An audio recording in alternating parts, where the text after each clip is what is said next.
sorry for the dim lighting. I'm kind of in a part of the house that doesn't have very good lighting, but anyways, on to my point. Why do people declaw their cats? Don't fucking do that. Like, fuck. Like, why?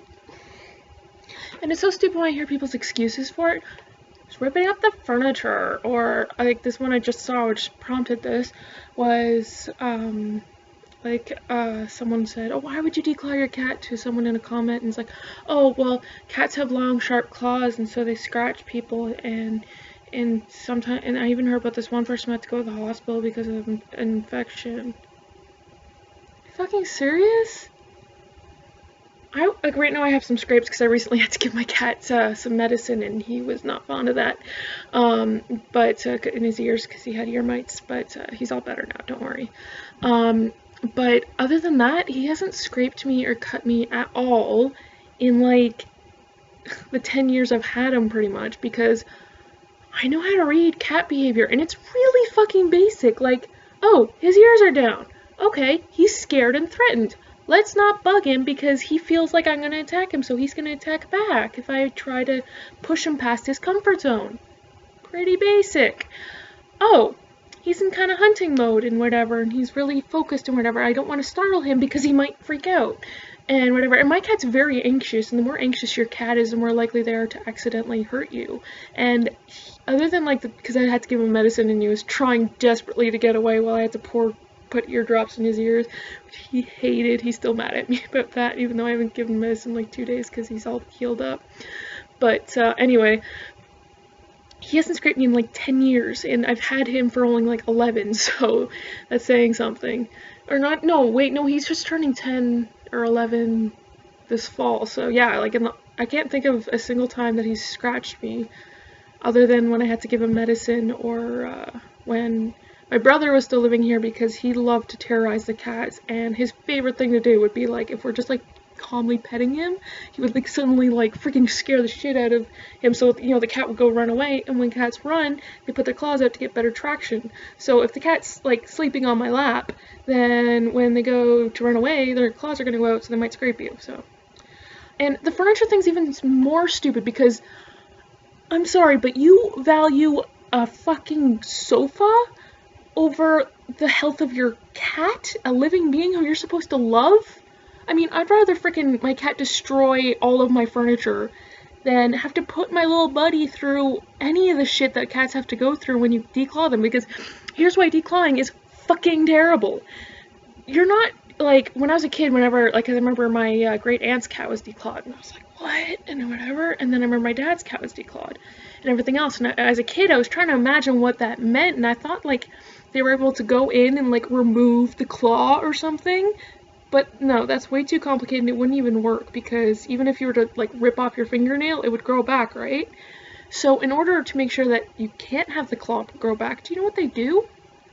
So this is a cat's paw, because it's very similar anatomy, just slightly structured differently, but all the same joints and body parts and everything else. So if this is your cat's paw, you know what they do to declaw a cat? They cut off this end knuckle, so that all that's left is the first two segments here, or the first two joints or whatever. So they cut this off. Now, first of all, if someone was like, oh, you always scratch me in bed or something, or you scratch too much to you, or even like, oh, your nails are really long and they kind of gross me out, or they're just annoying, or you're ripping up your gloves or something stupid like that, and then like, okay, so we're going to give you a surgical procedure where it kind of renders your hands kind of significantly less able to be used. Like, that seems extremely extreme and extremely horrific even for something so trivial. And fucking just clip, if your cat is scratching up your furniture too much, make sure they have scratching posts. If your cat is scratching you, or even still just scratching up the furniture, or the claws are so long that when you're petting them or whatever and they start kneading and the claws are digging in, or when they go to run off, there's these really awesome things I'm going to introduce to you, and they're called nail clippers. And they make these ones that are like this, so the claw goes in there. They're specially designed for that shit. Like, they're specially designed to cut claws of, like, dogs and cats, and I used them on my parrot. God rest her soul. I'm sorry, she died recently. Anyways, so, yeah, so it's super easy. Like my cat, like all I gotta do, oh, you want cat treats? I fucking love cat treats. Okay, I'm just gonna clip your claws real quick. Okay, we're good. And you just, like, and if the cat's really struggling, then there's this really awesome off switch that almost all animals have, and it's really weird. I don't get it, but the scruff of the neck, I don't get the evolutionary purpose of that. Grab the scruff of the neck, they can't fucking move. They're stuck like, and they'll bitch about it. Like, my cat is going places where he's not supposed to and like eating the ferret's food. Oh, I gotta stop talking about her. Anyways, like, whatever, I would just, like, grab him by the scruff of the neck, and he does this, and he's like, I don't like this, and he's making all sorts of, he makes these chirpy noises, it's really cute. He's not happy. It's cute sounding. That when he's hunting as well, he does that. But yeah, so, and you just do that, and they can't move, they can't go scratching or clawing or whatever, so you just do that. And you might need an extra person to hold that if you absolutely necessary, but usually if you just have your arm down along their back or whatever, you can probably do it. And if you distract them with, like, oh, here, you can even, like, give them the treats or the food or whatever that they really like while you're clipping them, they'll be like, oh, yummy food, I don't really like that food, and whatever. And if you just clip their claws regularly enough, they're not going to scratch you. Like, I clip my cat's claws, like, every couple of weeks even. Like, I only really clip it when I'm noticing they're starting to get long and they're starting to, like, prickle into me or something. And also when my cat was having ear troubles because he kept on scratching it, I had to clip his claws like once a week to make sure he wasn't scratching up his ears or neck. But yeah, and it's really not that big of a deal. And if you really have trouble with it, you can get these things where it's like a little tip that you put on the claws to make them that they're not sharp anymore, and the cat doesn't really mind them. Really, at first it might be a little weird, but yeah, because otherwise you end up with shit like litter box avoidance, because when you are, because the thing is that you know a cat's foot, how they have the beans, you know, the little pads or whatever? You know what part of the foot that's on? The toes or the whatever? This part. Remember what you removed when you declawed them? That part. So it's a lot more painful because instead of having the part of the foot that's designed to be always taking their weight constantly, all day, every day, it's down to this other joint which is never designed to even be exposed, let alone be taking all their weight. So it's very painful for them to even just be standing or walking. Now, if some cats will be able to adapt to it, especially if you do it younger, and they'll be able to manage okay, but they'll still be significantly less comfortable than if the cat was just left with their claws. So this also causes things like litter box avoidance, because stepping on that gravelly, rocky stuff is just really sore and it really hurts, especially when you're on a sensitive joint like that isn't designed to even have a smooth, soft surface, let alone a really rough, rocky surface. So oftentimes you'll get a cat like going near the litter box, but not actually going in the litter box, because they're like, I know I'm supposed to go here, but it hurts so badly to stand in that, so I can't do it, but I'm sorry, but this is the best I can do right now. And also you have problems with aggression because the cats are more anxious and everything else, because I don't have my main defense thing. I'm defenseless. If I get attacked, I can't defend myself, and so they end up being more anxious, especially if they have other animals in the house. And what does fear translate into? Aggression. And what does, especially in animals, because a wounded animal is when an animal is at its most dangerous, because they're pure fear instinct, like, I need to defend myself because I'm weak and I can't run away as easily, so they're gonna freaking attack you. So if your cat is in a constant state, sorry, I thought I heard something. If your cat is in a constant state of, I can't defend myself, I'm defenseless, and I'm in danger, then that's going to cause a lot of anxiety and a lot of aggression. And while they might not be able to scrape you anymore, they can sure as hell punch you, and do that, especially, like, most of the time they want to get the front paws declawed, do that thing where, like, they grab, and then they do the thing with the hind feet, which is actually to disembowel their prey, but you get the idea.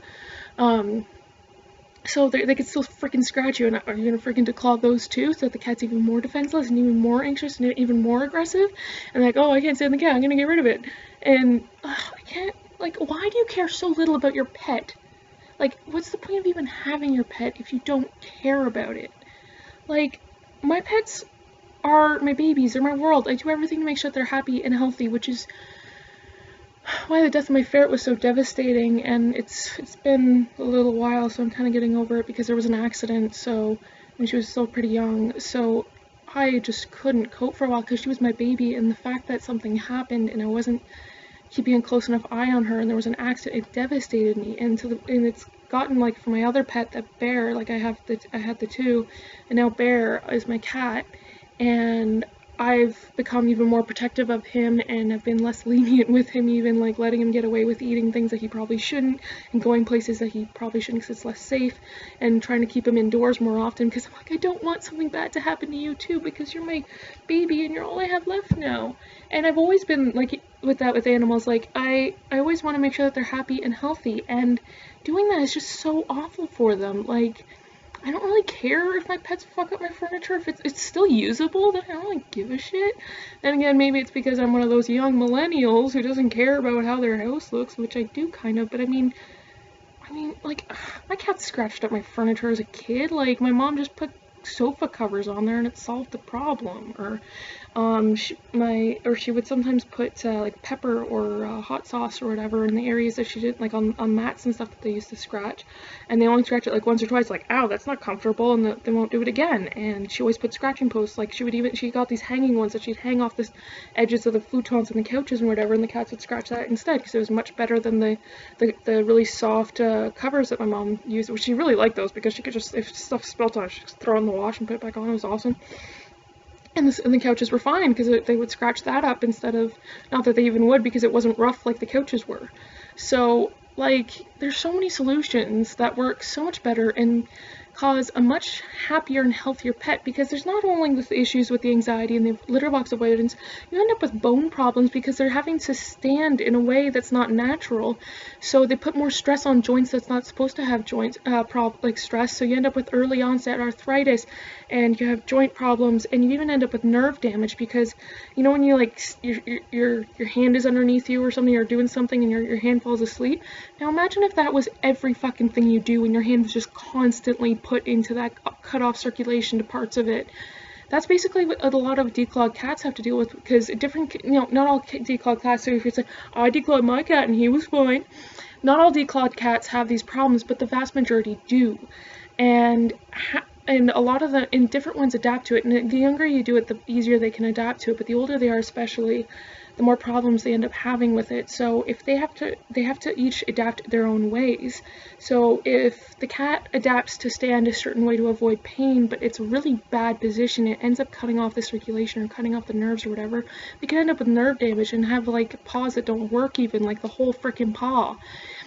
And not to mention, like, there's a whole other host of health issues, and this video is already way too long, but don't declaw your cats. It's really, like, spay neuter, yeah, that's actually really good for them. Because the domestication and wanting to make babies all the time just don't go hand in hand very well. Plus, there's also issues with overpopulation because they don't have the predators and whatever, and they have the safety and stuff like that. So declawing and spaying, I agree. Or, sorry, not declawing, neutering and spaying, I agree with. Declawing, don't ever fucking do. Like, have your kitties be happy and healthy, and I promise you that it is so much. And if you're really having a problem with your cats, there's this awesome show. It's called My Cat from Hell. It's with Jackson Galaxy, and you'll learn all sorts of shit about cat behavior and how to read cats' signs. And just speaking about this is, like, there's this beautiful image. I'll try to find it to put it in the description of this image of a cat, or a kid and a dog. And it's saying, cute picture, look again. And it shows it, and it points to all these things, but the dog is giving these, I'm fucking terrified, get away from me. And there's no such thing as, he attacked out of nowhere. Animals can't talk with their voices the way we can, so they have to talk with their bodies. And if you're not listening, then they could give you all the warning in the world, and you'll still think that they're not, and you'll still get attacked, because they will resort to attacking you because they love you. They'll resort to attacking you as a last defense. If they're really like, I'm telling you, I'm not happy, I'm not comfortable, leave me the fuck alone. Okay, you're still not, I'm gonna bat you maybe. Usually do a punch thing first, and then if you're still not leaving the cat alone, which I know my brother used to do this all the time. He was covered in cat scrapes growing up because he wouldn't leave the goddamn cats alone. He also did a bunch of other shit, like putting him in like dolls' dresses and like throwing him in the shower to see them all freak out and try to climb out, and he's an awful fucking person to our pets. So the cats hate him. Like, when he comes over, the cats are nowhere to be found because they remember how much of an asshole he is. But yeah, so like, just figure out some basic behavior, and if you really pay attention to it, cats are pretty obvious too, and if they are kind of like, if they look happy and attentive. And also another thing, just when you go to pet them, don't just be all like, oh, hi animal, unless like you're really used to them and they already know that you're there. Just don't surprise them, because they'll be like, what the fuck is that? Because even me, like, I'm a freaking human, and if you jump out at me, try to scare me, I'm gonna punch you in the goddamn face. Like, I've done that to my own mother even, because it's just my reaction to the fight or flight thing, right? So let the cat sniff your hand, and then they'll either like, don't want pets, or they'll be like, oh, hi, I want pets, and they'll kind of rub up against you and whatever else. And don't just, and like, even at the very least, they'll be like, oh, hi, bear, or hi, whatever the cat's name is, and then they'll look at you and then go to pet them. But that's mostly if they already know you. If they don't know you, they're not going to want to get pets by you. So don't be all like, oh, stranger kitty in the street, I'm going to corner you and like freak you the fuck out. No. If the cat's like, oh, hi, stranger, I want pets, because some cats are like that. Not any cats I've ever had, but I mostly had shelter cats, so I can understand why they're not as much like that. But yeah, like, fuck, it's so easy to tell whether or not, like, if you really know what to look for, like again, I haven't, other than like having to give my cat some ear medicine, which he was like, get the fuck away from me, which is completely understandable, and I was ignoring the signs because he didn't want it, but I had to do it for him because his ears were really bad, and his ears are good now, so it was for his own benefit. Even if he doesn't see it right now, he's still mad at me. He still gets snuggles from me, but he's instead of getting snuggles from me like all the time, he's like maybe once a day, so. But I only, it was only 2 days ago that I stopped having to give him the medicine, so he'll warm up to me again, hopefully.